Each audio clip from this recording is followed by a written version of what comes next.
Sekolah Lansia Reda Harum Mahotama menggelar wisuda lansia di Desa Tegal Harum, Denpasar Barat. Wisuda ini diikuti 30 lansia perwakilan lansia dari seluruh dusun dan banjar di Desa Tegal Harum.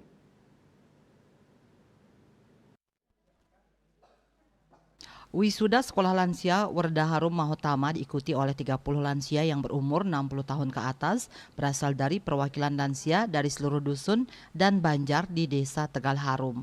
Perbekal Tegal Harum, Ikomang Adi Widiantara mengatakan fenomena penuaan penduduk, aging population, dan meningkatnya jumlah penduduk lansia memberikan dampak positif bagi pembangunan.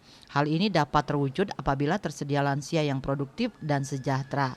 Lansia dapat diberdayakan sehingga berperan dalam kegiatan pembangunan dengan memperhatikan fungsi kearifan, pengetahuan, keterampilan, pengalaman, usia, dan kondisi fisiknya serta terselenggaranya program kesejahteraan lanjut usia.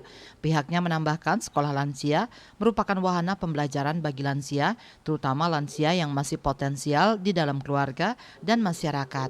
Adanya sekolah lansia membantu mewujudkan lansia yang smart, sehat, produktif, dan bermartabat melalui 7 dimensi, yaitu dimensi spiritual, fisik, emosional, intelektual, sosial kemasyarakatan, profesional, vokasional, dan lingkungan.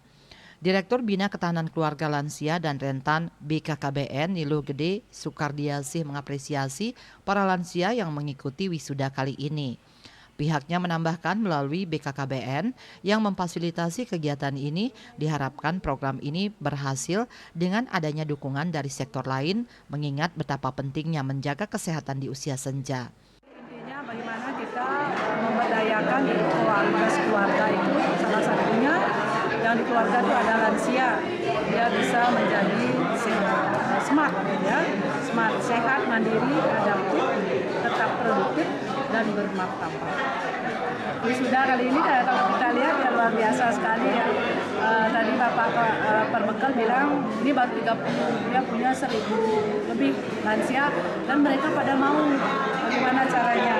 Nah, tentunya kami dari BKKBN untuk fasilitasi kalau semua mungkin bisa ya.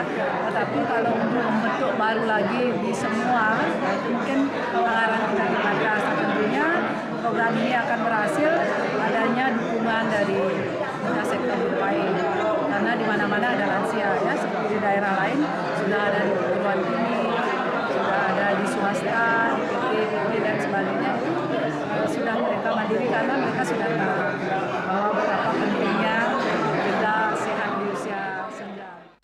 Tujuan kegiatan sekolah lansia untuk meningkatkan kualitas kelompok lansia demi mewujudkan lansia tangguh, meningkatkan pemahaman lansia terhadap konsep SMART melalui 7 dimensi lansia tangguh, meningkatkan pengetahuan lansia terhadap proses sehat dan sakit, meningkatkan pengetahuan dan keterampilan perilaku lansia tentang kesehatan fisik dan mental, meningkatkan pengetahuan, keterampilan, dan perilaku lansia terhadap kehidupan sosial dan ekonomi, meningkatkan pengetahuan perilaku lansia tentang lingkungan yang mendukung kehidupan lansia.